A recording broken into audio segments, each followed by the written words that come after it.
बारे में समझते हैं। आपके जो आईवी फ्लूइड्स होते हैं वो एक तरीके के स्टेराइल सॉल्यूशंस होते हैं जो कि हम डायरेक्टली देते हैं पेशेंट की वेन के अंदर, यानी कि इंट्रावेनसली, अगर पेशेंट को हम ओरली नहीं दे पा रहे हैं तो। आईवी फ्लूइड्स आपके 5 तरीके के होते हैं। नॉर्मल सलाइन यानी कि एनएस, डीएनएस, आरएल, आइसोलाइट और मैनिटोल। तो सबसे पहले आप देखिए नॉर्मल सलाइन के बारे में। ये आपका नॉर्मल सलाइन होता है, सोडियम क्लोराइड के नाम से भी इसको जानते हैं। नॉर्मल सलाइन आपका दिया जाता है डिहाइड्रेशन में, इलेक्ट्रोलाइट इम्बैलेंस में, सोडियम के लेवल गिर जाने पर, किसी घाव को धोने के लिए, किसी इंजेक्शन के अलावा वॉमिटिंग में भी इसका इस्तेमाल करा जाता है। अब आपका जो नॉर्मल सलाइन है, अगर इसको हम डी के साथ मिला दें यानी कि डेक्सट्रोज के साथ मिला दें तो आपका क्या बन जाएगा, ये डीएनएस यानी कि डेक्सट्रोज नॉर्मल सलाइन। तो आपका जो डीएनएस होता है ये इस तरीके की इसकी बॉटल होती है।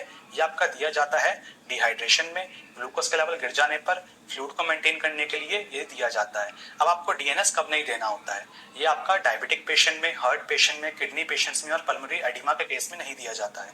अब आपका नेक्स्ट आता है आरएल। आरएल का मतलब होता है रिंगल लैक्टेट। इस तरीके की इसकी बॉटल होती है। आपका ये दिया जाता है बर्न के केस में, ब्लड लॉस होने पर, बीपी गिर जाने पर, शॉक के केस में और एसिडोसिस के केस में ये दिया जाता है। नेक्स्ट आपका आता है आइसोलाइट। इस तरीके का आपका आइसोलाइट होता है, ये आपका दिया जाता है पेडियाट्रिक पेशेंट्स में यानी कि बच्चों में।